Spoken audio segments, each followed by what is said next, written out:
Shikues të nderuar, përshëndetje, mirë se erdhët në Klik, emisionin debatues në Radio Televizionin 21.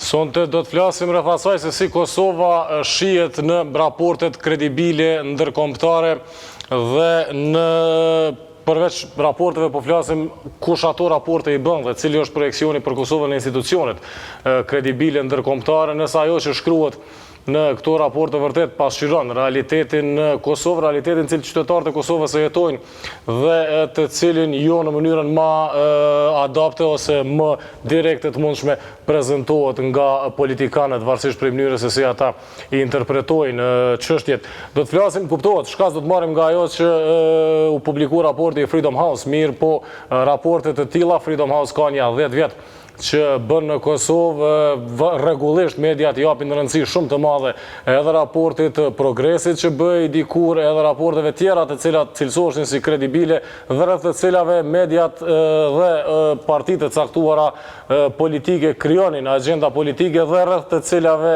përgjigjet e qeverisë së Kosovës në të gjitha mandatet ose të kuvendit në legjislatura të ndryshme kanë qenë interesante dhe të ndryshme. Rreth asaj se si projektohemi, si na shohin të tjerët dhe nëse këto raporte pasqyrojnë të vërtetën për Kosovën, do të flasim sonte në studio, do të prezantojmë mysafirët në të majtën time, fillimisht Valon Morteza, i zëvendës ministër i punëve të jashtme. Përshëndetje, mirë se erdhët. Faleminderit.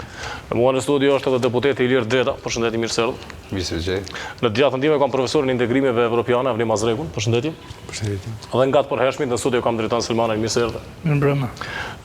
Këto që i paralemërova në hyrje së bashku me disa prej raporteve dhe fakteve që përmenden pothuajse rregullisht në Kosovë këtyre viteve, pasqyrohen edhe në storin që shërben si hyrje për debat. Raporti i Freedom House është një raport vjetor i matjes së indikatorëve të demokracisë në një shtet. Freedom House si vjet për vitin e 10 me radhë ka bërë raport për Kosovën dhe për këto 10 vjet Kosova ka qenë vend pjesërisht i lirë ose vend me regjim gjysmë të konsoliduar autoritar. Kosova në baza vjetore si demokraci, si ekonomi, si shoqëri dhe si shtet në kuptimin juridik e kushtetues, skenohet edhe nga organizata të ndryshme me eseli në Bruksel, Washington e vende tjera, dhe çdo vit dëgjohen vlerësime të tipit fazë hershme e zhvillimit, progres i limituar ose të ngjashme.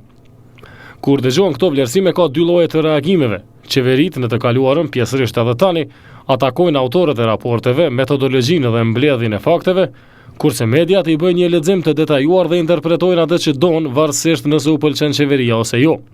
Ata që mbetën të hutuar janë njerëzit të cilët e jetojnë realitetin që përshkruhet në ato raporte. Njerëzit të cilët jetojnë me më pak se $2 në ditë dhe nuk e kanë idenë pse pikërisht $2 shiqen nga njësia matëse, njerëzit që janë viktima të korrupsionit dhe vullnetshëm japin në rishfet për të gjitha shërbimet që i marrin, dhe fundi janë njerëzit që votojnë për të ardhmen e tyre pa i lexuar në detaje programet politike të partive përkatëse. Nëse Kosova shihet si përmbledhje e fakteve që shkruhen në këto raporte, atëherë punët nuk i pas kemi shumë mirë. Nëse perceptimi për Kosovën krijohet në bazë të punës dhe sukseseve të diplomacisë së Kosovës, atëherë punët i kemi edhe më keq. Nëse për Kosovën perceptimi krijohet në bazë të asaj që politikanët në Kosovë thonë në prononcimet e tyre për konsum të brendshëm, atëherë punët i kemi shumë mirë, por mund t'i kemi shkëlqyeshëm. Çka shkruhet në raporte ndërkombëtare për Kosovën, sa i marrim seriozisht këto raporte dhe a është bërë ndonjëherë diçka serioze që imazhi i Kosovës në publikimet kredibile ndërkombëtare të përmirësohet, janë disa prej temave që do t'i debatojmë në studio. Në fakt, do të nisim për kësaj se si përjetohen këto raporte në institucione, e di që ka media të cilat ndërtojnë agjendën rreth datave kur publikohen, edhe i presin edhe ndërtojnë, nëse mund të themi, agjendat e tyre javore pikërisht rreth të gjeturave të këtyre raporteve. Në këtë qeveri, cili është disponimi, ka panik, apo ngazllim, apo nuk merren e fare me këtë sport edhe injoroni ato që në këto raporte shkruan? Asnjërin nga këto tre që i thatë. Okay. E rëndësishme është që gjitha raportet përfshirë këtë raportin për cilën e po flasim, të merren seriozisht, të konsiderohen seriozisht dhe të analizohen me vëmendje dhe fokus të theksuar, sidomos për vendet tona, për vendet të cilat ende nuk e kanë arritur stadin e caktuar të zhvillimit, në mënyrë që nga një vend me zhvillim të munguar në shumë fusha, duke filluar nga sundimi i ligjit, pastaj zhvillimi ekonomik, dhe gjithashtu aspektet e të drejtave të politike të qytetarëve apo të individëve, dhe gjithashtu edhe liritë civile apo të drejta dhe liritë qytetare. Pra të gjitha këto të avancohen. Natyrisht një gjë duhet ndoshta dua t'i them dy gjëra. Nëse i shikojmë trendin global apo botëror, është për të ardhur keq që shoqëria njerëzore nuk ka shkuar në këtë dekadën e fundit, në 10 vitëshin e fundit, sipas këtyre raporteve, duke avancuar në këto aspekte, por përkundrazi duke rënë. Ky është një aspekt për shumë keqardhje, duke pasur parasysh edhe konfliktet dhe vuajtjet e individëve, popullatave, njerëzve në për krejt botën. Duke u kthyer në kontekstin ton lokal, ajo që është e rëndësishme të theksohet lidhur me këtë raport nuk duhet të keq kuptohet apo të keq interpretohet, sepse shpeshherë raportet nuk janë, si të themi, vlerësim në kuptimin e ngushtë të punës së qeverisë per se, por analizojnë shkallën e respektimit dhe shkallën e realizimit të drejtave individuale në atë territor apo në atë shtet. Pra, indirekt, gjërat varen nga performanca e qeverisë, mirë po jo vetëm e qeverisë, por edhe të institucioneve dhe të aktorëve dhe të faktorëve të tjerë.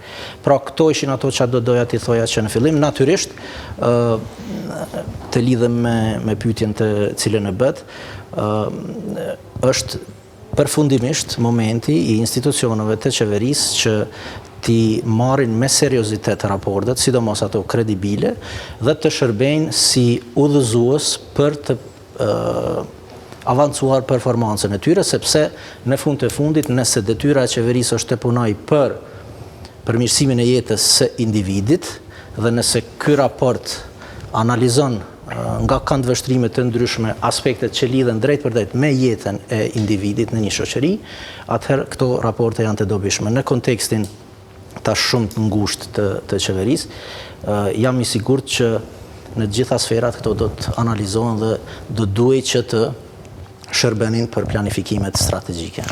E di që ke përpilu pjesë të raporteve dhe ke lexu raportet e këtilla dhe analizu ma shumë se shumica prej neve. Realisht, cila është rëndësia e tyre ose rëndësia në kuptimin si përjetohet nga Brukseli, nga qendra tjera, a është kjo një për mënyrave të krijimit perceptimit për Kosovën?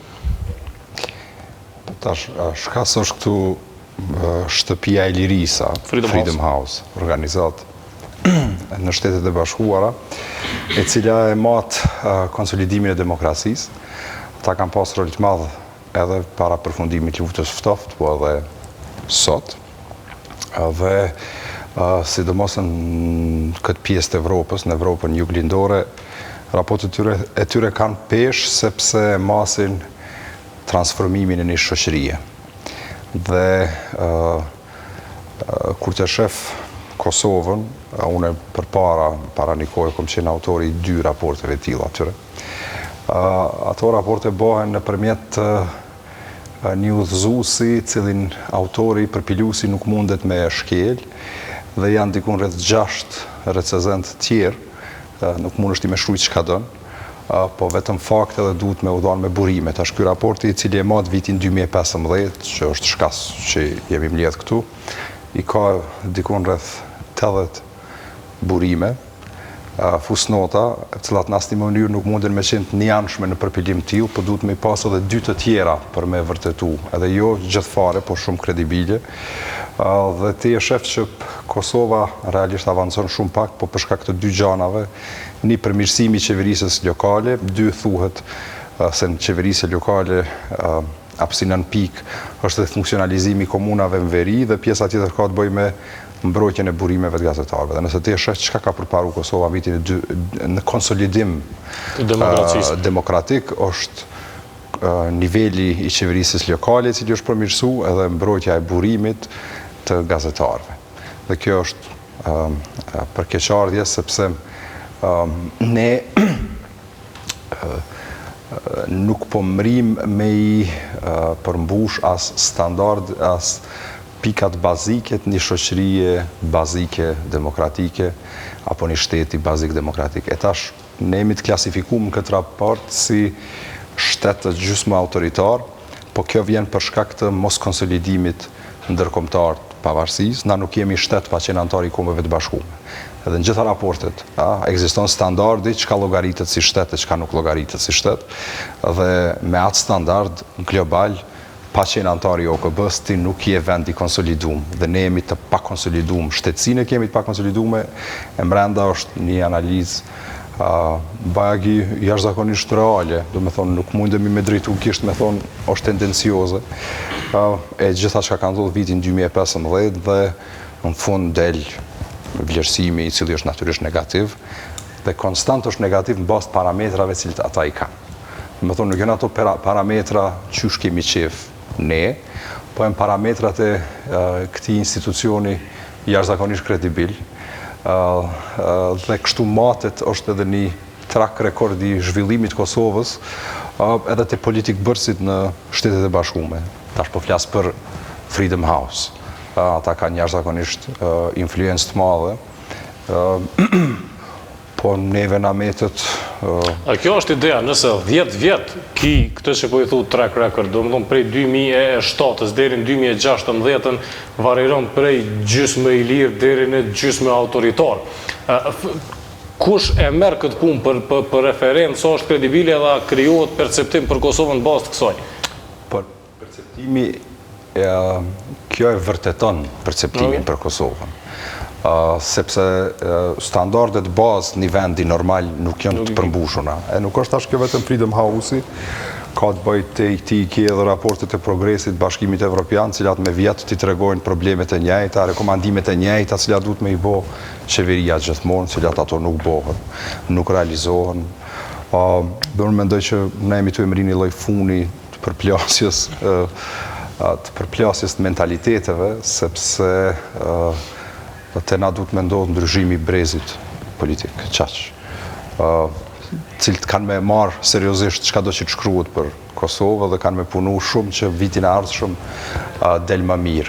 Nëse sheti në 8 vjetë pavarësi, na kemi pas vetëm një ministre faktikisht, e cila i ka marë seriozisht rekomandimet e Bankës Botërore dhe ka bërë gjithçka për me i për realizu gjitha mangësit institucionale cilat i kam përkat asaj ministrije. Po flas për Ministrinë e Tregtisë Industrisë në kohën kur ka qenë Mimoza Kusari udhëhece apo ministre, dhe me njëherë shef që me ndryshim na bim, dhe më thonë, shkojmë mrapa në vlerësim të Bankës Botërore, ku jetu hec me reforma cilat janë standard global.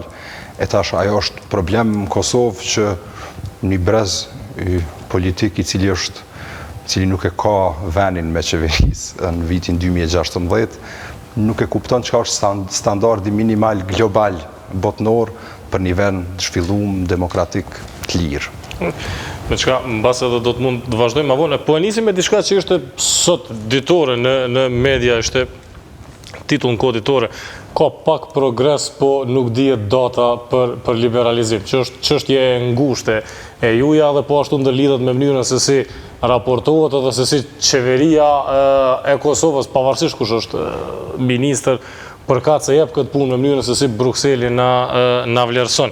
Çka i bjen, ka pak progres edhe nuk dihet data?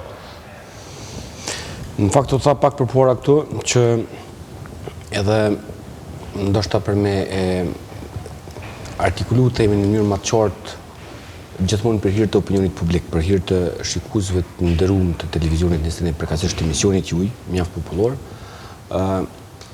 Çështja e raporteve të ndryshme që hartohen për Kosovën nuk është çështje vetëm e lirive individuale, siç u referuan nga përfaqësuesi i qeverisë Kosovës në këtë rast zëvendës ministri për politikën e jashtme të Kosovës, por ka të bëjë me një spektër të gjerë, mbarë për organizatave që ne i referohemi. Për shembull, nëse referohemi raportit të progresit që i liri i përmeni, raportet e progresit e analizojnë dhe vlerësojnë shtetin në 3 drejtimet kryesore që shteti duhet me funksionu normalisht.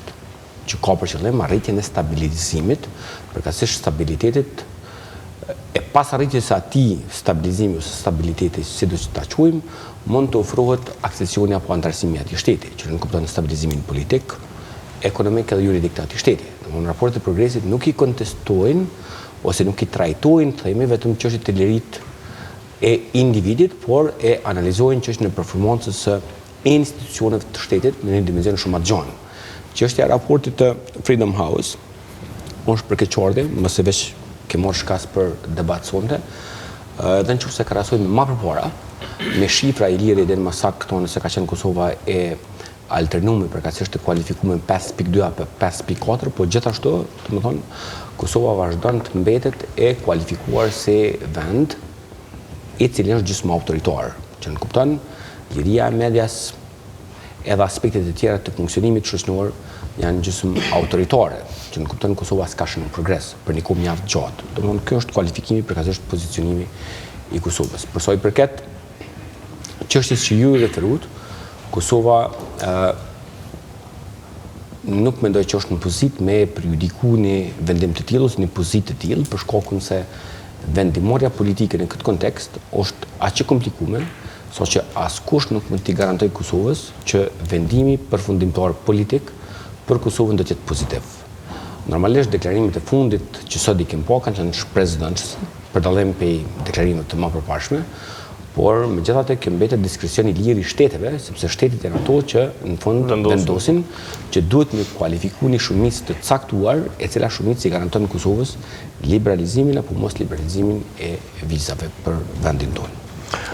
Deri sot mërim në asat e kom një farë ndjeni që kom e qenë tem prap e këtyre ditëve, po flasim për ato që edhe në punën tënde ditore një kohë gjatë edhe thjesht si vëzhguesi i këtyre zhvillimeve, realisht raportet merren për referencë mirë, po du ta orientoj diskutimin rreth asaj se si interpretojmë tek ne, edhe mënyrën se si i përjetojmë edhe të shkan fakt politikanët pothuajse pa përjashtim, por pushtetin veçanti bën prej këtyre raporteve dhe interpreton ato. Në fakt lart praktika jonë, domthonë politike, ka dy çështje deri më tani ndaj raporteve ndërkombëtare. Cila është ajo? Ata cilët janë pushtet e sulmojnë ose e atakojnë metodologjinë ose autorsinë, kush ka marrë pjesë eventualisht në atë raport, ndërkohë pjesa tjetër opozita e shfrytëzon si element për ta sulmuar qeverinë. Dhe asnjë raport pothuajse nuk e sheh si një instrument të rëndësishëm që ato komente ose ato rekomandime të përkthehen në detyra konkrete për këtë shoqëni në kontekstin që të përmirësohet jeta e njerëzve këtu, dhe jo vetëm jeta e njerëzve, por edhe në kontekstin e përmirësimit të një ambienti politik dhe jo vetëm politik në Kosovë. Dhe tash për krejt këtë kohë vetëm këtë kontekst janë pa këto raporte. Dhe asnjëherë po them nuk janë vënë funksion të përkthimit si obligime dhe detyra konkrete. Dhe tashti kur e shefti që për një kohë gjatë vijnë këto raporte dhe si tilla nuk kemi një refleksion nga ana e institucioneve, sidomos nga ana e institucioneve, atëherë kjo tregon që vetëm një ditë dy bojnë lajm këto dokumente dhe si tilla ma nuk trajtohen.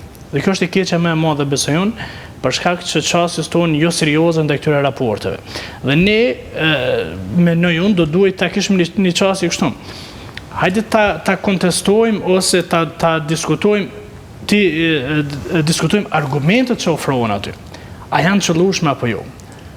Unë mendoj që askush pothuajse në Kosovë nuk është marrë me ato se sa janë të qëndrueshme ato, se cila është marrë thash në kontekstin gjithmonë të kapitalizimit politik eventual mos po sjell ndaj vot edhe ky raport, nëse ne i themi qeverisë zgjedhëtar ka shku për ty, ndërkohë qeveria ja pse disa indikatorë që janë aty e masin percepcioni është relativ i pamatshëm, ose njëherë më kujtohet akuzonin edhe zotin Deda, më pas një kolekti pse ky ka marrë pjesë në draftimin e atij dokumenti, pas njëherë nuk e kontestonin argumentet që ishin ofruar. Dhe unë mendoj që kjo është e keqja. Dhe sot, nëse lexojmë raportin e Freedom House, aty thotë që ka një hendek të madh thotë mes politikave jo popullore të qeverisë dhe pritjeve ose dëshirave që populli ka.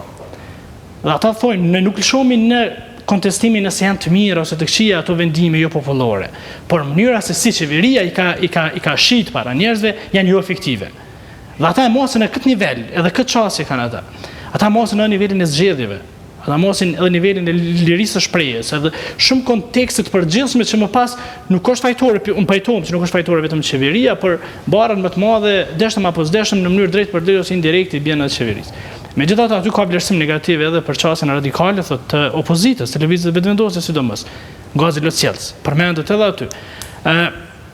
Dhe për korrupsionin, gjithashtu, e kështu me radhë. Dhe them ata në kontekstin e përgjithshëm tash nëse i analizon të secilën situatë dhe secilin argument që kanë ofruar, asnjërin prej tyre ne s'mundemi me hudh poshtë.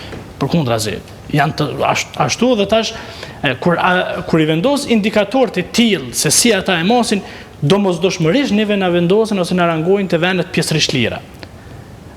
Megjithatë, duhet të thënë edhe këtë që ky vlerësim i fundit që është bërë, sepse ky është pak më specifik. Në janar të vitin e kishim një raport Freedom House-it për 195 shtete. Edhe aty Kosova ishte këtë nivel.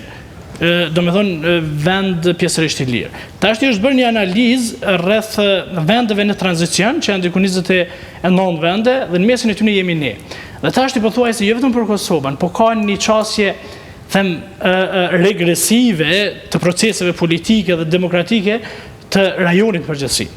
Shqipnia, Kosova, Molizi, Maqedonia më ka rënë drastike. Domethënë, nëse dikush më skeçi që çndron sipas Freedom House-it në këtë vit dhe këtë kontekst, është Maqedonia. Por madje për rajonin thotë përpos Serbisë, që Serbia ka një vlerësim pozitiv, ka filluar të rangohet tani më si vend i lirë. Për pjesën tjetër thotë që krijohet përshtypja sikur ka një regres që këta janë kthyer në vitin 2004. Përkundër që në atë kohë mendohej që Ballkani mund të jetë një nga rajonet ku shpresa për reforma të mëdha mund të ndodhin. Dhe tash mas 12 viteve neve na thonë çka ju jeni kthyer në vitin 2004.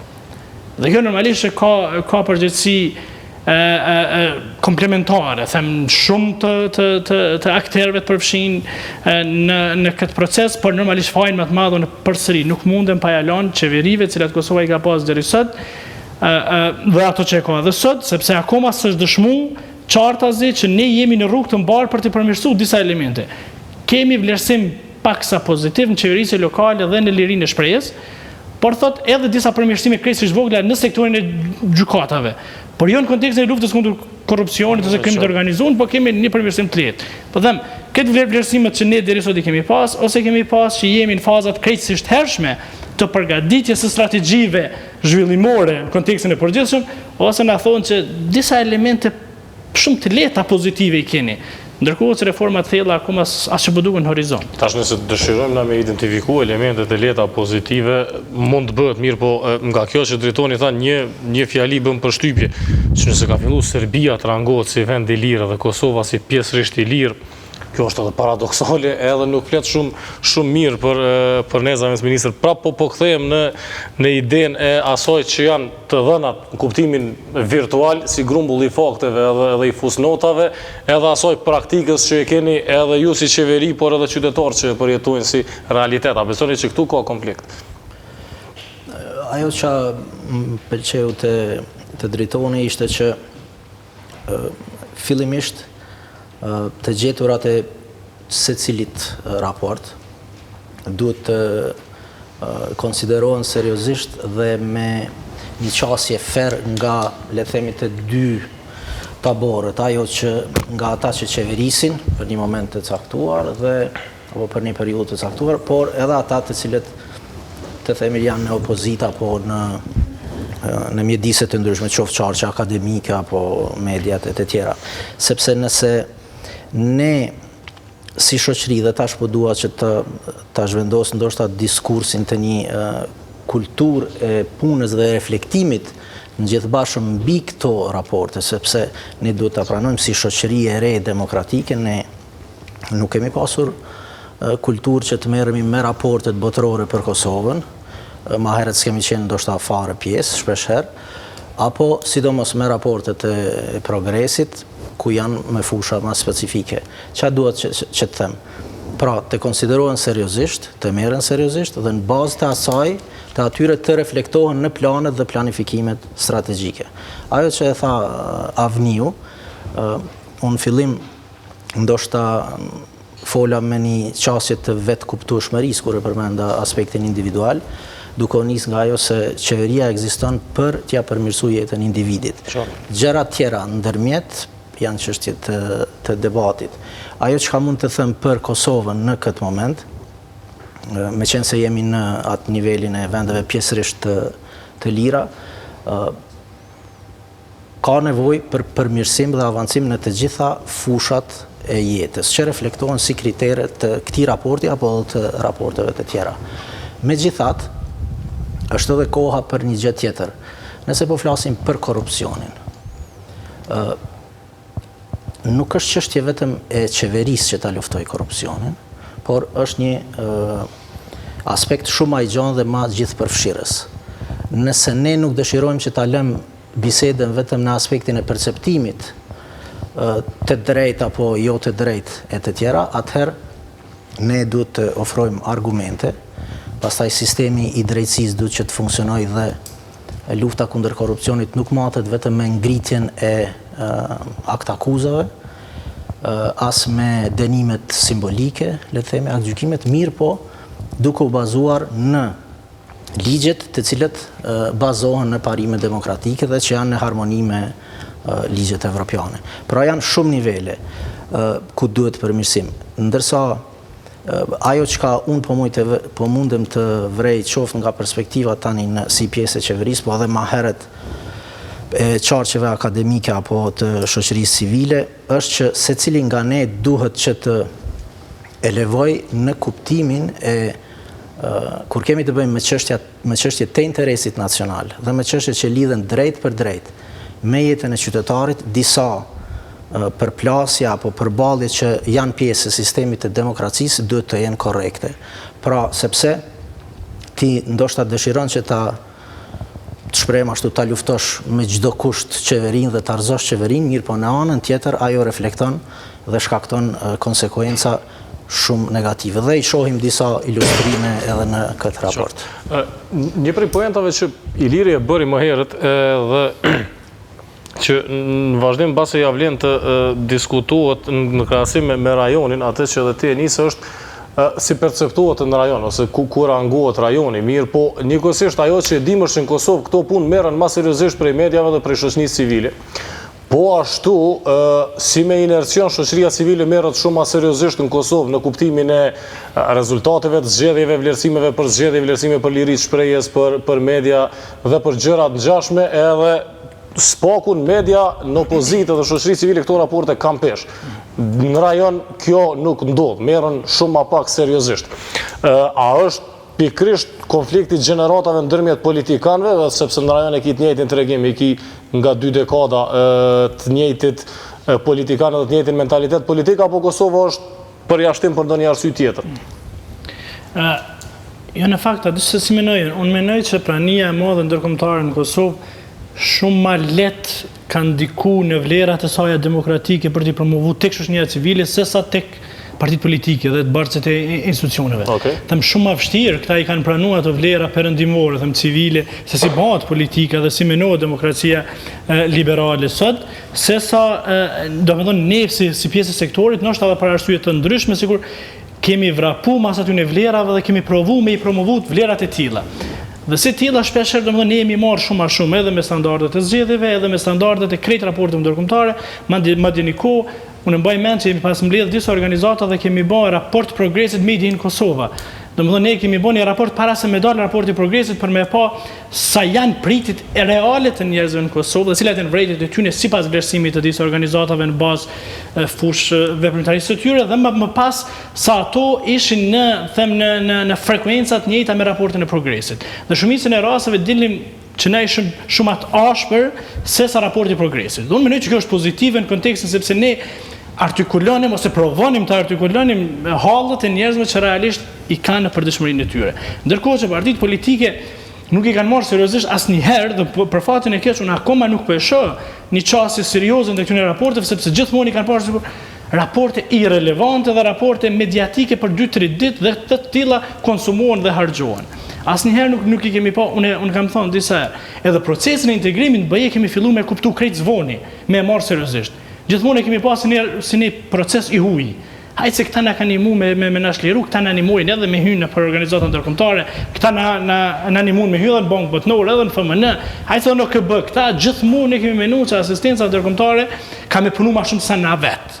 Dhe kjo është e keqja themelore me në jonë. Unë përdu më rëshu në dy elementet të cilat i ka dhonë Freedom House dhe në këtë rast, të cilat të krijojnë përshtypjen se sa gjanë e kapin ata vlerësimin. Thojnë, shive, problem Kosovë është edhe thot mbizotrimi i udhëhecëve të pasfiduar politik më në subjekte tyre politike. Domthon e vlerësojnë edhe ato se sa të pasfiduar dhe çfarë mbizotrimi të madh kanë leadershipi ose liderët e subjekteve politike, them që në fakt kjo përkthehet që në Kosovë akoma kemi parti lideriste. Ose lëshohen edhe në nivelin tjetër ku thuhet se shqiptarët e Kosovës, njerëzit e Kosovës janë të zhgënyer nga dialogu me Serbinë, sepse pritjet që ata i kanë pas nga ky dialog nuk po shpërblehen nga ana BE-s. Dhe si tilla, ata kanë një frustracion sepse shohin se Serbia po hec shumë përpara tyre dhe si tillë kjo është një zhgënyese. Ata e mosin edhe këtë nivel. Dhe tash nëse e shohin ata, e analizojnë nivelin e zhgënimit popullor, nivelin e zhgënimit për vendimet jo popullore të marrëna që lidhen pikërisht me dy marrëveshjet. Ato kanë qenë besoj temat kryesore. Dhe më pas nëse flitet për parti lideriste, më pas nëse flitet për nivel të madh të korrupsionit, s'ki qysh e vlerëson ndryshe përpos një vend pjesërisht i lirë. S'mundesh me thonë që ky vend është ideal, por tash me thonë ky vend ka elemente të diktaturës, unë këtu pa kursehem, sepse ashtu diktator, gjysmë autoritar në konsolidim me sipër, çështu diçka. Autoritar i bie që është një farë rrugë drejt sistemit autoritar që unë nuk e mendoj që është si e tillë. Unë mendoj që ne ma tepër kemi abuzuar me pushtetin në kontekstin e rahatimit të njerëzve, e të nepotizmit të parashtyshëm shpesh dhe në fakt kjo na ka sjellë si rezultat atë, por nuk e mendoj që ka qenë organizuar për të thonë që Kosova po ndërtohet në sistem diktatorial sepse po të dëshironim. Është pothuajse pamundur për të ndodhur. A ka më shumë lart duhet të bëj paçore. Domethënë paçore po të kushtimisht për shkakun se përfaqësuesi i qeverisë në këtë rast e shtron në kontekst krejtësisht negativ çështjen e hartimit përkatësisht publikimit të raporteve nga organizatat e ndryshme ndërkombëtare. Konteksti i pasqyrimit, përkatësisht i shtrimit të çështjes nga përfaqësuesi i qeverisë është kontekst midis pozitës dhe opozitës, që në fakt është krejt gabim, sepse ta e shohin publikimin e këtyre raporteve si luftë midis pozitës dhe opozitës. Me ato pas Britoni e nisi si argument. Jo, përfaqësuesi i qeverisë tha kështu. Përfaqësuesi i qeverisë tha tash për shkakun se opozita mundet me përdorë ose i përdor këto raporte për luftë eventualisht politike. Kështu diçka ishte artikulimi i opozitës. Kjo është gabim. Çka në fakt këto raporte ndërkombëtare mundin me qenë pozitive, po shumë negative në rastin e Kosovës janë se këto janë pika reference për gjithçka çka i referohet Kosovës. Në qoftë se pe morëm hipotetikisht rastin e 5 shteteve që nuk e kanë njoft Kosovën, nga una 5 vende anëtare të Bashkimit Evropian, dokumentin e parë që ata teknokrat, eventualisht diplomat, e lexojnë lidhje me Kosovën është raporti i progresit. Dhe nëse raporti i progresit është negativ për Kosovën, bindja e parë e këtyre njerëzve është pikërisht nga të dolurat përkatësisht të gjeturat e raportit të progresit. Prandaj ky nuk është kontekst midis pozitës dhe opozitës, përkatësisht luftës së brendshme politike që na kemi shumë tekstuar, që në këtë rast kam shumë rezerva edhe për opozitën, për mënyrën qysh e artikulon opozitarizmin e vet politik në raport me qeverinë, por kjo nuk është konteksti, kjo nuk është çështja. Raporti Freedom House-it është pikë referencë për çdo akademik, për çdo njeri që merret me rastin e Kosovës. Dhe nëse raporti Freedom House-it, Katarina për shembull rasti i fundit, çdo referencë që mundohet me ndërtu rast në lidhje me Kosovën e merr raportin e Freedom House. Dhe nëse raporti i Freedom House-it thotë se Kosova është vend gjysmë autoritar, kjo është negative për imazhin e Kosovës. E çka më shumë ti Kosova ka nevojë është pikërisht ndërtimi i një imazhi pozitiv, sepse Kosova nuk është fuqi ekonomike, Kosova nuk është fuqi ushtarake, Kosova nuk është fuqi politike. Kosova ka nevojë me ndërtu një imazh pozitiv. Prandaj, këto raporte nuk janë në kontekst i luftës pozit-opozit, që është ju i shehni, që është krejtësisht negativ, por është çështje e ndërtimit të imazhit, përkatësisht çështje e referenca për Kosovën. Sa i përket shoqënisë civile. Mendoj që është krejtësisht negative qasja kur na mendojmë që 7500 OJQ të krijuar në Kosovë, janë 8000 e diçka janë bile. 7500 o kon statistika fundit që unë kam lexuar në lidhje me OJQ në Kosovë të licencuara nga Ministria e Administratës Publike në Kosovë. Vetë ky parametër, qoftë 8.000, qoftë 6.000, qoftë 2.000, nuk e justifikon, të themi, tendencen e OJQ-ve me e artikulu ose me pozicionu veten si artikulimi zonit të shoqërisë civile në Kosovë. OJQ-t ose shumica OJQ-ve në Kosovë kanë qenë konteksti pastrimit parave në Kosovë.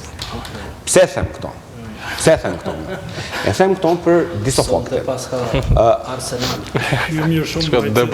Faktet që ndjen.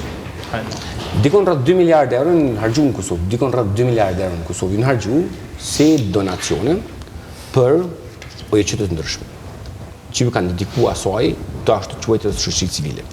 Dikon rreth 2 miliardë euro i ka pas buxheti i Kosovës si IPVQ. Do nga viti 2003 deri në vitin 2007, so ato kanë funksionuar si IPVQ. Ty funksionon ose ty marr për bazë buxhetin e parë të krijuar të institucioneve të përkohshme të qeverisë të Kosovës, krijuar nga generali Reinhardt. 5 miliardë 700 milionë euro ka qenë buxheti i Kosovës. Nëse e kalkulojmë këtë buxhet, bjen dikon rreth 2 miliardë euro. Ma shumë se 2 miliardë euro janë shpenzuar për shoqërinë civile. Dhe ajo që unë e quaj si komunitet në vetvete, ose komunitetin ndërkombëtar, i ashtu quajtur i komunitetin ndërkombëtar i dislokuar në Kosovë, kanë qenë 3 komponentët që kanë ndërtuar një sistem në sistemit. Dhe nëse na flasim për 2 miliardë euro shpenzuar nga këto 7.500, eventualisht 8.500 OJQ dhe 2 miliardë euro të shpenzuar nga IPVQ deri në vitin 2007 dhe eventualisht një shumë e njëjtë, na flasim për një tërkëndsh që ka krijuar një sistem në sistemi.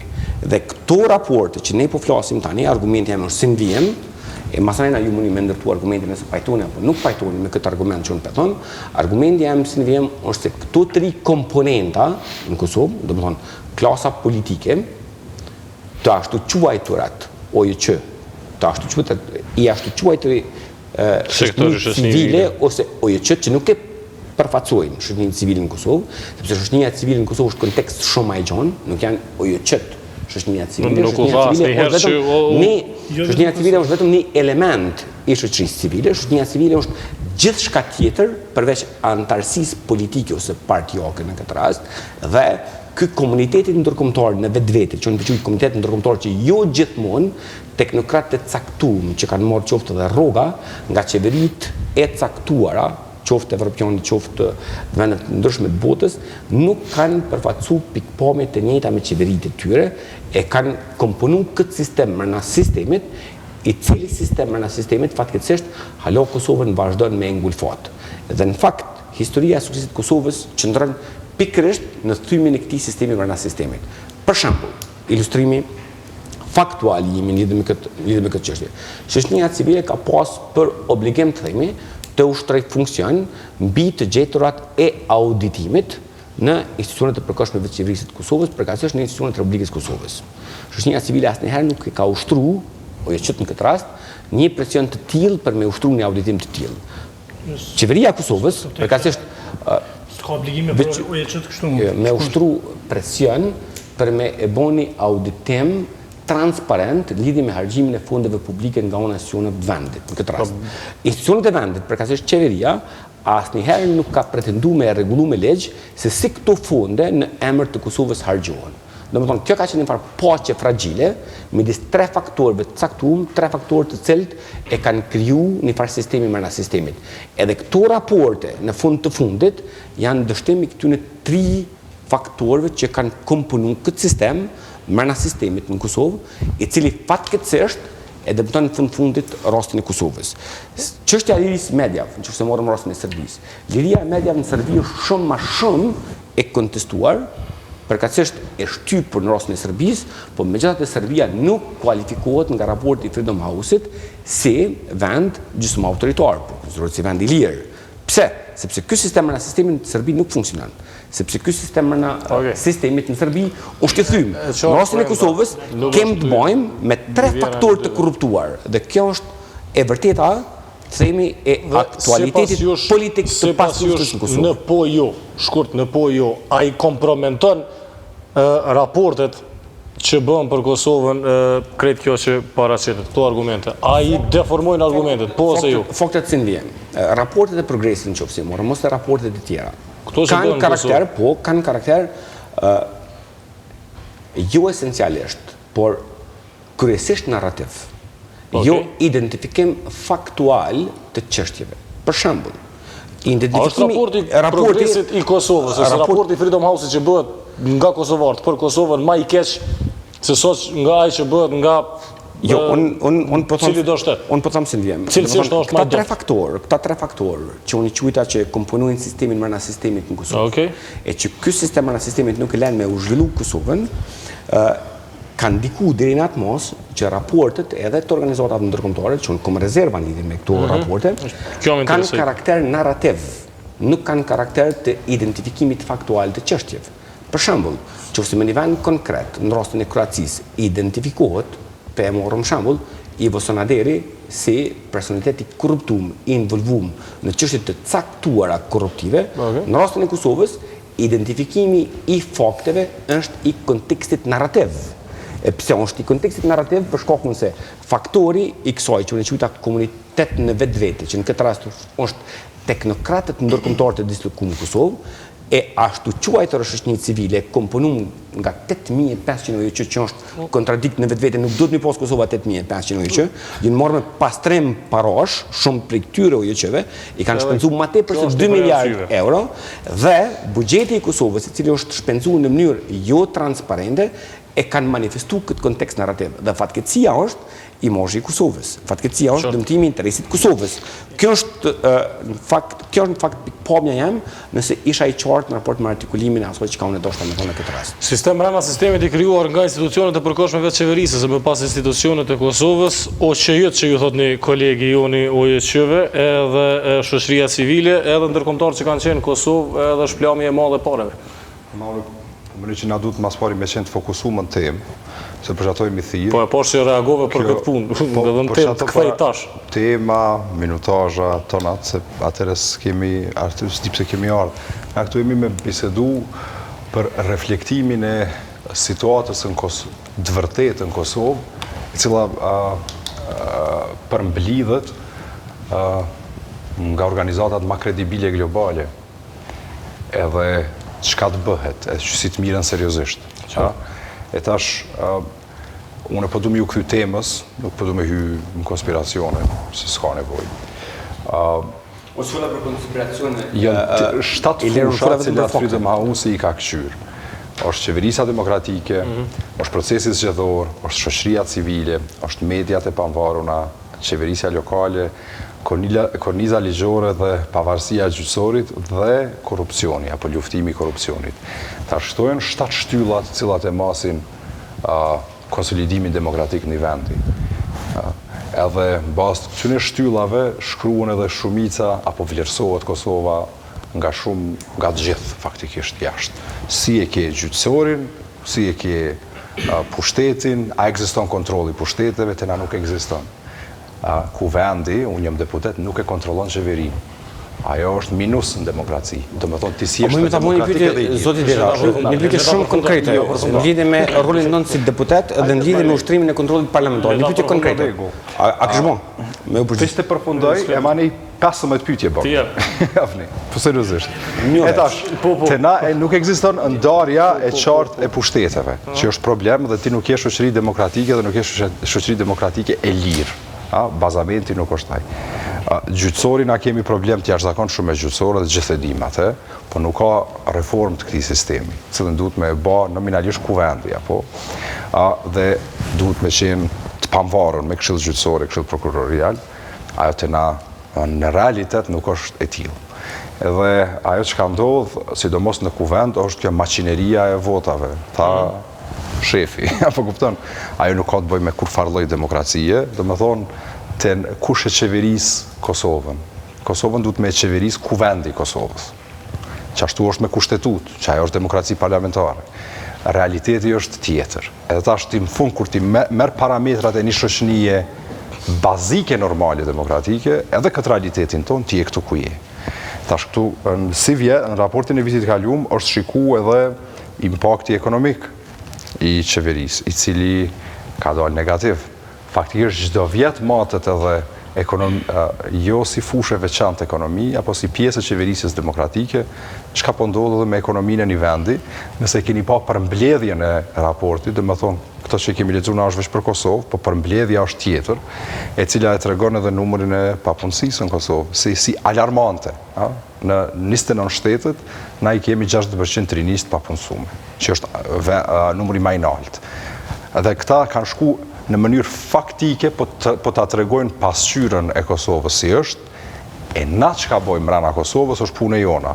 A dojmë me konsolidu këtë shtet, a s'dojmë, a dojmë pas papunësinë 60% të trit, a çka po dojmë me bo me rini, a po dojmë me pas arsim këtë masikoti, a po dojmë me përmirësu, tek universiteti njëjt, e pat zgjedhjen e rektorit të ri, do të thonë nuk ka pavarësim të universitetit, këtu nuk po shkojnë institucionet publike duke u pavarësu, po duke u kap. Ti ke BE-n e cila tregon që ke probleme të mëdha me politizim të bordeve publike, dhe atëre, çka po thot Valjoni, del pak në kundërshtim me vlerësime cilat janë. Ne nuk mund të flasim që na po dojmë me umësu në diçka, e dim çka s'bën me bë.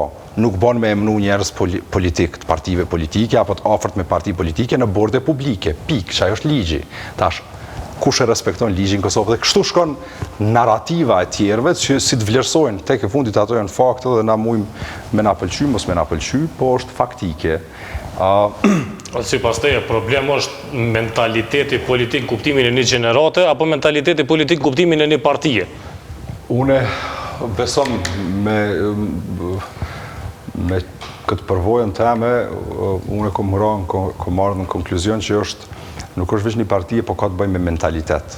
Se ti ke njerëz në brezi ma të ri në tona partit politike, me cilët mirë është vesh letë, cilët e kuptojnë shtetin ndryshe, që ka do me thonë viti 2016 për shembull, si duhet më du Kosova, kush ka duhet me ba, dhe kini brez tjetër, i cili është i tekalum historikisht përveç Kosovës, i cili nuk e qonë këtë vend për para. Apo edhin, edhe na kemi jemi të mri në konflikt brezave. Tash kjo nuk është kjo brezi i ri i vjetër, po mendësia politike e brezave politike, në Kosovë janë 3 breza politike. Edhe tash ne jemi në konflikt njëri me tjetrin, nuk ka gale si jemi të shpërndam, apo jemi të shpërndam gjithandej, po ekziston mos kuptimi i këtyne brezave. Për këtë arsye ti kit njëjta raportet çdo vjet që dalin për shumë organizatave si tilla, ti kur ti lexon raportet e State Departmentit dhe të na nuk bën të mëdhaja hiç, që mu më çudit shumë. Raportin për Kosovë, ty të qonë flokët për pjetë. Kur të shes sa negativisht ty qeveria e Shteteve të Bashkuara të sheh, duke u zhvillu më rëndshëm. Ajo është validja për Shtetet e Bashkuara të Amerikës. Për din raporti i State Department vjetori, i cili i bën për gjitha shtetet e tjera në botë. Edhe tash ka shtete cilat protestojnë, na heshtim e thojmë në rregull është ky raport, ditën e mirë, a nuk ka përmirësim. Apo din, e tash kjo të bën në një konkluzion, ose nuk po dojmë u përmirësu, ose kemi këtë konflikt, cilin unë e shoh si konflikt gjeneratave, ndoshta e kam gabim, po s'po ma merr mendja se e kam gabim. E tash mendoj na duhet disa kontradikta që u manifestu në artikulimin e Ilirit deri më tani, me i sqaru për hir të opinionit publik. Ju, si ndjem, thatë që Parlamenti i Kosovës qeveris. E vërteta është që në sistemet demokratike parlamentet nuk qeverisin, parlamentet ushtrojnë kontroll politik, të cilët në fakt ju referu kjo, por qeveria ka kompetencët ekzekutive. Ju si deputet i Parlamentit Kosovës, në so raste keni përdorur shoqërinë civile dhe kapacitetin e juaj si deputet dhe si antar i një komisioni përkatës parlamentar për me ushtru atë kontroll politik. Disa raste, disa pyetje konkrete. Kontrollin politik. Kontrollin politik, si në VM, pyetja është si në VM, unë nuk e thash pyetjen. Pyetja është si në VM, ju keni qenë antar i komisionit për nuk po dorëm bitemet, na po flasim për kontrollin politik, na po flasim për vlerësimin e institucioneve të Kosovës, legislative, gjyqësore dhe ekzekutive nga organizatat e ndryshme. Si vlerësohen këto organizata, na si më dol bitemes. Domethënë nuk duhet na me kamuflu argumentin esencial në lidhje me ato. Ne kemi kundër argumentet, se kemi shumë. Po kemi një moderues na, edhe tash moderuesi besoj që na krijon kohën dhe mundësinë. Por pyetjet e mia se vjen për deputetin në këtë rast dhe përfaqësuesin e qeverisë, sepse përfaqësuesi i qeverisë dhe deputeti i Parlamentit të Kosovës janë persona të përgjithshëm mendoj që neve duhet me na sharu. Po, pyetja jam parë konkrete është. Ju keni qenë antar i Komisionit për numërimin e votave për zgjedhjen e presidentit të Kosovës. Asnjëherë unë personalisht dhe qytetarët e Kosovës nuk e kanë lexuar në qendrim tuaj nëse në leximin e këtyre votave ka pas shkelje apo s'ka pas shkelje të ligjshmërisë përkatësisht kushtetshmërisë e para. E dyta, çka teknikisht nuk është temë. E dyta, jo, kontrolli politik është temë. Kontrolli politik është temë. Edhe roli i parlamentit. Presidenti do është temë mirë, po jo son. Roli i antarit të parlamentit. E dyta pyetje është si ndjem. Ju si antari i parlamentit të Kosovës, so herë e keni manifestuar për ato që ju referuat më përpara, kontekstin juaj si Ilderdeta në raport me mos pajtimin e juaj me partinë që ju e përfaqësoni në Parlamentin e Kosovës. Këto janë kontekstet të vlerësimeve të raportit të organizatave të ndryshme ndërkombëtare në lidhje me Kosovën. Prandaj kontrolli politik, qeverisja dhe sistemi institucional në Kosovë janë konteksti i trajtimit nga këto organizata. Janë që ditë po vjen keq aty. Muj me riartikulu. Nëse që fikut fuqar. Çfarë është pyetja e dytë? Lart avën lutem se në kontekstin asaj çka tha, që mos dal masanej prap me marr fjalën për diçka që u kry. Edhe problem kthy. Okej, po e kryj shpejt, domethënë unë para një zhgënim të madh për zot Mazreku, domethënë për dy arsye. E para që vjen për një njeri të rinë mosh dhe e dyta që vjen për një profesori që mirët me integrime, që ka specializim. Me thonë që në Kosovë 8.000 që janë shumë, unë po i thamë që Slovenia nuk dallon për nga numri popullatës, po i ka 30.000 që. 28.000 ka Kroacia. Absolutisht s'ka të bëj kjo hiç fare me ato. E dyta, një tendencë për me përgjithësu rolin e sektorit jo qeveritar në Kosovë, kjo është kontradikt në veti dhe absolutisht e papranueshme. Kosovë ka një ligj për kundër terrorizmit dhe kundër shpërlarjes paras. Kosovë ka administrata timore, cila neve na kontrollon vazhdimisht si organizata. Unë nuk du me thonë që s'ka organizata caktuara, që kanë qëllime caktuara, disa nga ato dhe janë mbyllë. Për shkak të dyshimeve që mund t'jenë pjesë organizata fundamentaliste. Disa prej tyne religjioze janë mbyllë. Absolutisht. Por tashti, me folë për sektorin jo qeveritar në Kosovë, për 8.000 që unë menoj që ka qenë vlerë jashtëzakonshme demokracisë në Kosovë, me anatimu në mënyrën që tha, beso që, jo që s'po e kuptoj, po më duket diçka si me të rarë rofeja kur jenë pikë të verës edhe 40 temperaturë. Po në pjesa asoj. Jam akoma, dhe jam me krenari, po them, edhe ka me vazhdu me krenari me qenë. Edhe të folë por njës. Sa ka nevoj për përmirësim, a ka gatishmëri për atë punë, bazon krejt këto që dëgju deri më tani. Faleminderit shumë. Ndoshta vetë debati po tregon që nuk është vetë qeveria që kontribon për shoqërinë që me qenë pjesërisht e lirë apo autoritare, po edhe segmente tjera, përfshi edhe tavolinën e sotme. Edhe për zotin Mazreku, çështja se si lexohet raporti, pajtohem me shumicën e gjëra, po ato që si lexon fjalë cilat unë po i them, unë asnjëherë nuk thashun këtë debat ato cilat i tha. Pra unë nuk e theksova luftën betejën pozit-opozit, përkundrazi tentova që të koncentrohem. Nevojën që të ngritet debati për te ambicieve partijoke. Natyrisht. E përdojnë termin me elevu debati. Po, ajo është. Që më tonë? Me ngrit për te ambicieve. Kështu që të kthemi të pyetja juaj. Ajo është dhe tentim për këtë citim, e qartë. Po, jo, nga njerë disa gjëra duhet jenë vetë kuptueshme, po zamë edhe parlamenti është për me dihet në kuptimin e ngushtë me monitoru qeverin, po e qeverisë vendin duke i bë politikat, ligjet e të tjerë. Do të thonë fjala monitorim është krejtësisht konteksti gabum. Parlamenti nuk e monitoron, parlamenti e kontrollon, e ushtron kontrollin politik. Kjo është gabim esencial i dashur. Domthonë kjo është gabim esencial. Jo monitorim, po kontroll politik. Parlamenti e ushtron kontrollin politik, jo monitorimin. Monitorimi është këtë diçka tjetër. Mu po më pëlqen që po e nxit pak debatin, shpeshherë më pëlqen edhe fjalori i tij që ta thot direkt, domethënë mirë, po te aspekti i përmirësimit. Dua të theksoj që dita 1 e përmirësimit të këtyre indikatorëve është kur qeveria i merr seriozisht këto, edhe i reflekton në politikat e tyre. Ai ka marrë. Ti dush me kalzuar i ka marrë as i ka marrë. Një numër të madh i ka marrë. Nuk po merremi vetëm me këtë raport, po me një qasje gjenerale. Ne nuk e kemi edhe problemin vetëm të përfshirja në dokumentet politike apo strategjike, sepse kemi edhe në një dimenzion tjetër edhe ligje shumë të mira, po çështja është të zbatimi i këtyre. Edhe unë kam dëshirë që vazhdimisht ta theksoj, prap dua të them që dita e zhvillimit të këtij vendi do të jetë kur sundimi i ligjit do të jetë më adekuat se sa që është në këtë moment. Pra, në momentin kur ka sundim i ligjit, atëherë edhe qeveria për të kriju kushtet që sundimi i ligjit më ndodh. Edhe lirit civile edhe të gjitha sigurohen në momentin kur kemi sundim të ligjit. Mënyra se si, po, me njerë, pas 10 sekundave reklam këthejmë të Iliri para po eventës ardhshme.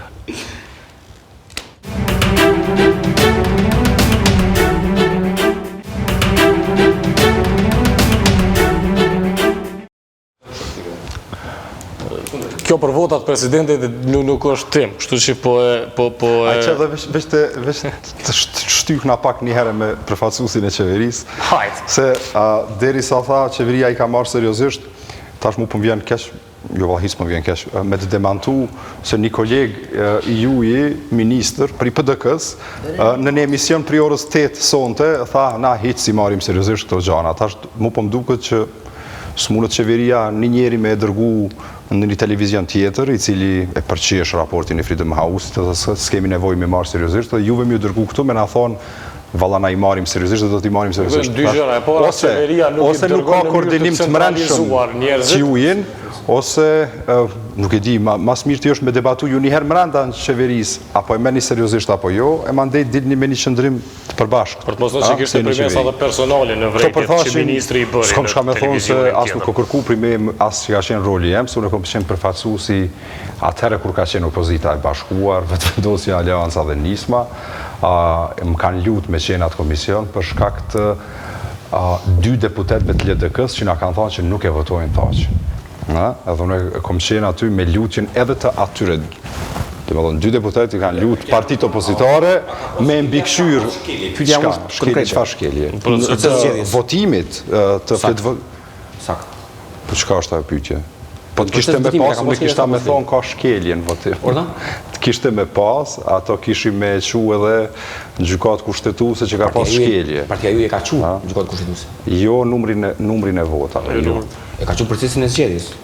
Numrin e votave jo. Tash unë po flas diçka tjetër, ti po flet diçka tjetër. Jo, ishin komision për vota. Po dhe me pa, a kanë me dalë 79 apo 81, edhe në fund dullin 81. Qatë shumë e thjeshtë është ajo. Kemi presidentin, shkojmë tutje. Konflikti nërmjet dhënave virtuale edhe vështirësive në praktik që e preka ma herët është një prej gjërave me cilat realisht është burim edhe i keq kuptimeve edhe i keq interpretimeve të këtyne raporteve. Shembull tipik e ki sa përqinë e kosovarëve jetojnë me ma pak se $2 në ditë, sa përqinë e kosovarëve kanë kaq kredita, përmenojnë edhe, kur më flasë për kredi përmenojnë këto akademikët, edhe sa ju duhen për të marrë gradat barazlefshme jashtë, sa përqinë norma interesit në Kosovë, në krahasim me normën e interesit në vende tjera të kredive, pa i marrë parasysh parametra tjera ekonomike, dhe kjo, ajo që ka prodhon kjo është kuti e madhe. Njeri që i ka ma pak se $2 në ditë, s'ka lidhje që ju shmu krahasu me shtetet tjera, edhe është bërim i madhe edhe i keq interpretimit, a shek. Në fakt atin ku dalloj unë, që unë nuk i shoh këto dhëna virtuale, këto i shoh dhëna shumë faktike, se këto kanë mbështetje, për shembull raporti progresit Komisionit Evropian, gati që s'po na i vizaton me emra kush o fajtorin këtë vend. Tashti na veç nëse duajmë na thonë, bile ka më marrë në shtakuar në procesin e integrimit ku kanë më na thonë filonin hiç në pikë posti se nuk bën. Sikur që i kanë drejtorin e OSHP-s. Sikur që i kanë thonë gjatë procesit të negociatave për MSA-n, ju kanë thonë për Ministrisë Tregtisë filonin mos e bëni mos se s'po dinë as ka me negociuese janë të paaft. Na kanë thonë domethënë që kanë ndodhur, se edhe kanë më na thonë edhe kështu. Në fakt raportet aq konkrete janë dhe aq faktike janë, unë asnjë prej tyre nuk po muj me hudh poshtë. Tashti që dërsa në është gjuat që dikush të pak qysh me u përjetu. Tashti problemi themelor është këtu. Sa na Për shembull Serbia nuk është vend komplet i lirë në raport me mediat në raport me Kosovën. Indikator të cilët ata i masin po e vendosin në atë pozicion. Jo që na po themi që ata janë më mirë. Ata në bazë kontekstit të tematikave dhe indikatorëve që kanë përcaktuar, po del që është më mirë. Për shembull, unë mendoj që sektorin e shoqërisë civile ne jemi më mirë se sa shumë vende të rajonit. Media për shembull. Edhe në Shqipëri, Maqedonia e Malzi. Jo, jemi më mirë. Jemi Serbia është më mirë se na? Jo, na jemi më mirë. Për Serbinë ata kanë thonë më mirë se na. Po nuk ka thonë vetëm për median, kontekstin e përgjithshëm ka dhënë pjesë. Po ti e përmend fjalën tematike, nëse ti përmend fjalën tematike, përmend një temë. 60 indikator. Njëna nuk ta nxjerr përfundimin arme atë. Është mirë që po unë thash tematike dhe si tash unë ta përmend aty një temë, thash mediat. A Serbia më mirë anatë te media. Serbia ka mbyll media, e ka mbyll BN22-shin. Serbia nuk është më mirë në atras. Po, ka arrestuar na flasim njerëz këto. Mbrenda 24 ore ka arrestuar 200-300 njerëz për korrupsion, dhe figurat larta publike në atë vend. Ata tash di indikator. Kjo temë tjetër tani. Jo, nuk është temë tjetër se ti e përmend fjalën tematike. Brenda tematike. Unë jam të thonë kuadër të këtij indikatorëve matës, madje edhe indikatorët aty janë me peshë të veçantë, me peshë specifike. Në indikator varësisht prej tematikës veten. Domethënë ti kur te e pasqyroni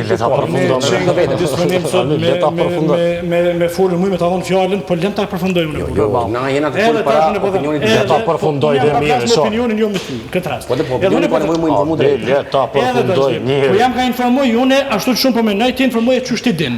Çat sa dim ne po flasim çat sa dim. Bile bën analizë mos informoj. Edhe tash ti, a din ku është problemi më i madh? Unë shoh kontekstin rajonal të gatishmërisë tonë për me amnistu kriminalet, për me amnistu them politikaj cilët spunojnë si duhet, ata të cilët janë pjesë e krimit të organizuar, ata cilët abuzojnë me paron publike. Dhe tash shembulli konkret është. Çfarë po ndodh në Maqedoni sot? Sot, atë kam informuar nga mediat, po digjet zyra e presidentit. Dhe pse po ndodh atje? Para 2 dite, presidenti i vendit, i cili po pretendon me qenë pjesë e BE-s, çka bën? Amniston një listë të gjerë e të gjatë me politikanë, duke nin nga ish-kryeministri Gruevski, ministri e punëve të brendshme Jankulovski dhe shumë tjerë. Merren me men, kanë krijuar një prokurori speciale për të jetuar ata dhe gjatë procesit të hetimit presidenti merr vendim për abolim, për amnisti, thotë nalni hetimet ndaj këtyre se s'ban.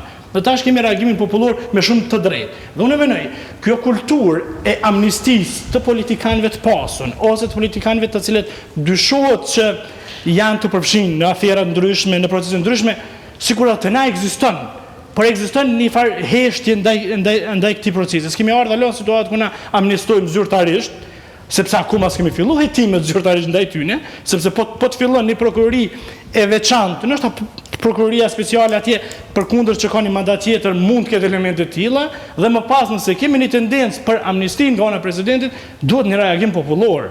Sepse kjo, po them, Kosova nuk po mundet me u shkput për një mentaliteti rajonal të abuzimit me pushtetin, të papërgjegjësisë ndaj publikut dhe të them të amnistisë së njerëzve për të cilët janë përgjegjës kryesor të krejtës situatave të krijuara. Arsyeja pse e nisa poentën rreth këtyre dhënave statistikore që pasqyrojnë gjendjen reale ekonomike është po ashtu një hulumtimi këtyre ditëve të cilin qeveria ose s'paku disa ministra po e trumpetojnë që Kosova është vendi i tretë më i lirë në botë për të jetuar i lirë në kuptimin e çmimeve.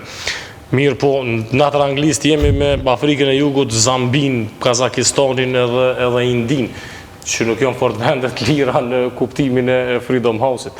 Edhe në fakt, kjo të lexuesi mesatar shkakton konfuzion, edhe ai ka problem kujt me i besu, varësisht se kush më shumë bën propagandë. A she elementet kësaj punë ose të luftës mediale të keq përdorimit të raporteve. Propagandë, ushqimi, produktet ushqimore në më të lira në Gjermani se sa në Kosovë, gabim e kanë bë. Hulumtimi, i kanë harxhu paret e taksa paguzve kot, si shumicën e çka po bojnë. Po, sepse në mungesë të argumenteve dhe të rezultateve, kjo është gjithmonë hudhje me gjujt hi syve të opinionit.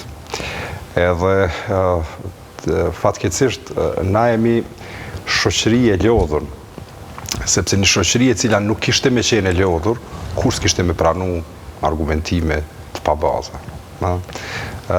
Njerëzit janë në politikë dhe në qeveri për me e zhvillu ekonomikisht shoqërinë, forcimin ekonomik të shtetit dhe rritjen e kredibilitetit ndërkombëtar. Nëse dikush menon që Aty është për me u bo palaqo, atëro problem. Veç si të vjen Ama te për shkurt. Politika... Iliri e tha një sanë shumë me rëndësi. Dyshim, ka thot se janë me rëndësi për ato dhe këtu në emision. Veç e ta përfundon kë, edhe të vjen. Tash ma hupi. Po te për rëndësi, e përmene raportin edhe reagimin tonë shoqënor. Në këtë rast duhet me konë reagim institucional. Raporti i progresit të gjeturat në raportin e progresit. Qeveria e ka obligim me e bon një plan për implementimin... Kush e obligon? Raporti i progresit. Procesi aksesionit. E obligon qeverin me e bon një raport për implementimin të gjeturat... është akt obligativ. Qeveria duhet me bon një plan... Planin për implementimin e rekomandimit për të gjeturat në raportin e progresit. Qanë pyetja qëndrore. Pyetja qëndrore është, a u pajtu qeveria me të gjeturat në raportin e progresit, apo nuk u pajtu? A u pajtu shoqënia jonë me të gjeturat në raportin e progresit, apo nuk u pajtu? Në këtë rast, na do të me konfirmu të vërtetë në këtë pikë. Në të gjitha rastet, sa unë i kumë lezu raportit e implementimit të raportit e progresit, qeveria pajtohet 100% me të gjeturat të raportit e progresit. Që unë fakt, kom problem me shumë të gjeturat të raportit e progresit. Në këtë fakt i bjen... Qeveria ka opcion, a mu pajtu a ju. Po ka opcion, sepse në qofse fakti ne nuk ka qenë i vërtet, mënyrë të drejt i artikulum si e gjetur raportit progresit, atëherë du të më posë kapacitet me kundër argumentu. Po problemi qeverisë ka qenë, përveç që ata kanë identifiku negativisht, këta s'kanë posë as kapacitet me kundër argumentu të gjeturën eventualisht jo të drejt të raportit progresit. Për Kosovën është gabim. Në rastet të caktuar, në 90% është i sakt, po në 10% është i pasakt, po këta s'kanë posë kapacitet as me identifiku që atë pasakten në 10%. A pe kuptan? Sepse kanë munges kapacitetesh. Edhe kur bon raporte negative për Kosovën, edhe kur bon shkrime, qoftë edhe gazetareske për Kosovën, na nuk reagojmë, se s'kem kapacitet me reagu. Edhe është kultura dëshkushmërisë e cila është instalu që gati 17 vjetë në Kosovë. Po me thonë, ne kemi pas gazetari investigative jashtëzakonisht mirë, cilët kanë zbulu aferat të mërshme korruptive apo apozimit pareve publike në nivel bazik normal. Policia dhe prokuroria në bazë të raportimit të mediave me fakte fillojnë punën e tyre, hetimet.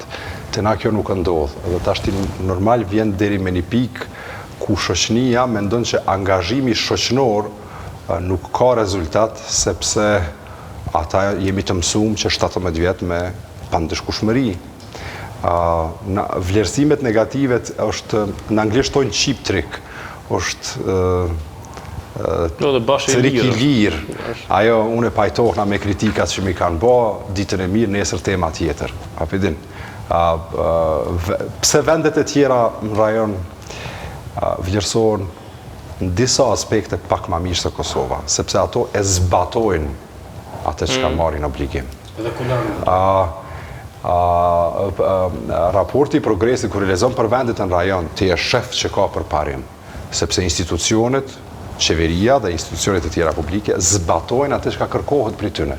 Edhe natyrisht që ata shihen si vende më të konsolidume, më demokratike, më të lira. A mund të ndodhë që dikush t'jep përgjegjësi, s'po thënë, ta humbë punën për një raport cilin bota e vlerëson si kredibil edhe i cili Kosovën e pasqyron në dritë negative? Unë mendoj që... Këto po flasë, e kom të qartun që nuk mund të flasni për gjitha qeverit, po flasë për mandatin e juj, me që realisht nuk është ferë që t'ju mojnë përgjecës për krejt ato që ka ndodhë ma herë. Që mundem me qua dhe maran se sa që do kem gërë.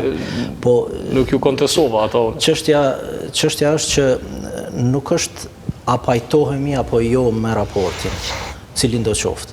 Mirë po qështja është se e ofrimit të argumentimit dhe ofrimit të dhënave, të cilat pastaj do të mund t'i kontestonin le të themi të gjeturat e cilit do raport. Një element tjetër është edhe aspekti nuk mund t'i cilësojmë raportet si negative apo pozitive vetëm në bazë të qasjes sasiore apo kuantitative.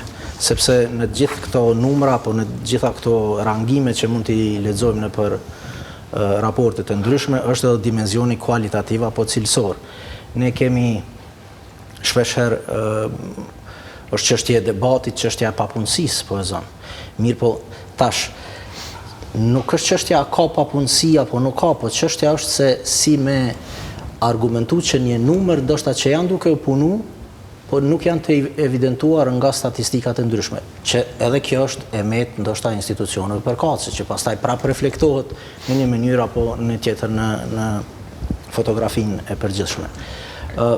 Edhe një element diçka tjetër dhe pastaj unë sot do të ofroj kushte për shoqëri më të lirë në këtë debat.